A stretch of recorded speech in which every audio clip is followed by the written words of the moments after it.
হাৰমতি আৰু লালুকবাসীৰ বাবে সুখবৰ। লখিমপুৰৰ হাৰমতিত আৰম্ভ হ'ল জোনবিৰি কেঁচা সোণৰ বিপণী। লখিমপুৰ জিলাৰ হাৰমতিৰ কাঠনি ৰোডত আজি মুকলি কৰা হয় এখনি কেঁচা সোণৰ বিপণী। উক্ত বিপণীখনৰ শুভ উদ্বোধন কৰে অসমৰ জনপ্ৰিয় কণ্ঠশিল্পী পম্পী পুৰবীয়ে। ফিতা কাটি দুৱাৰ মুকলি কৰাৰ লগতে কেক কাটি উদ্বোধন কৰে পম্পীয়ে। অসমীয়া কেঁচা গহনাৰ এই বিপণীখনৰ স্বত্বাধিকাৰী মাতৃপুত্ৰই স্বাৱলম্বী হোৱাৰ পথ বাছি লোৱাৰ বাবে সকলোৱে ধন্যবাদ জনাইছে।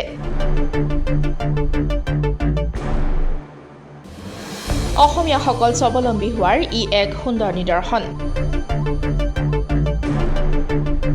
আপোনালোকে এই বিপণীখনত পাব অসমীয়া সাজপাৰ, গহনা আৰু মহিলাসকলৰ বাবে সুন্দৰ সুন্দৰ বেগ। আহিব সকলো, আপোনালোকৰ আশীৰ্বাদ তেওঁলোকৰ কাম্য। বিপণীত অসমীয়া কেঁচা সোণৰ গহনাৰ লগতে পাব মেখেলা চাদৰ। মনত ৰাখিব জোনবিৰি কেঁচা সোণ। বিপণীখনত পাব আপোনালোকৰ প্ৰয়োজনীয় কেঁচা সোণৰ সামগ্ৰী আৰু মেখেলা চাদৰ।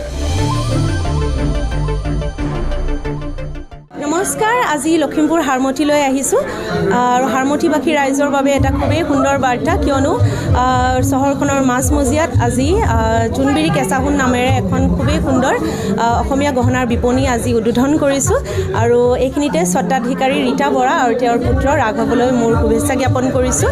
খুবেই ভাল লাগিছে, কিয়নো তেওঁলোকে অসমীয়া গহনাক লৈ আচলতে তেওঁলোকে ব্যৱসায় আৰম্ভ কৰিছে। এই নিচেই জাতিটোৰ বাবে এক খুবেই ভাল এটি বাৰ্তা আৰু আমাৰ অসমীয়া থলুৱা সাজপাৰে হওক বা অসমীয়া গহনাই হওক খুবেই চহকী আৰু খুবেই সুন্দৰ।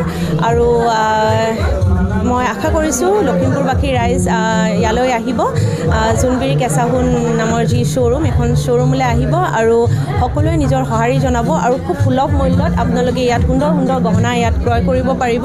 আৰু মই নিজেই ইয়াত চাইছোঁ, কালেকশ্যনছ খুবেই বেছি সুন্দৰ, খুবেই ইউনিক। আশা কৰিছোঁ আপোনালোকৰ অসমীয়া গহনাৰ যি চাহিদা জোনবিৰি কেঁচা সোণে পূৰণ কৰিব পাৰিব। ধন্যবাদ। নমস্কাৰ, আজি আমাৰ লখিমপুৰ হাৰমতি কাঠনি ৰোডত নতুনকৈ এখন জোনবিৰি কেঁচা সোণ গহনা দোকান খোলা হৈছে। আজি অ'পেনিং কৰা হৈছে। ইয়াত মানে কালেকশ্যন আপোনাৰ জোনবিৰি কেঁচা সোণৰ চব থাকিব। মেইনলি গহনাৰ দোকান হয় এখন। কিছুমান কাপোৰ কালেকশ্যন থাকিব, অলপ বেগৰ কালেকশ্যন থাকিব। গহনা আপোনাৰ কেঁচা সোণৰ এভৰিথিং পাব। আপোনাৰ জোনবিৰি পাব, দুগদুগী পাব, চব পাব। আৰু আপোনাৰ ফুলি কালেকশ্যন আছে, এভৰিথিং পাব। আৰু যদি ইয়াত যদি ষ্টাৰবিলাক ভালো নালাগে, আমি অৰ্ডাৰো লওঁ। অৰ্ডাৰ কৰিলে আপুনি 2-3 পাই যাব। তো সমূহ অসমবাসীকে, লখিমপুৰবাসীক আহিব বুলি আশা ৰাখিছোঁ।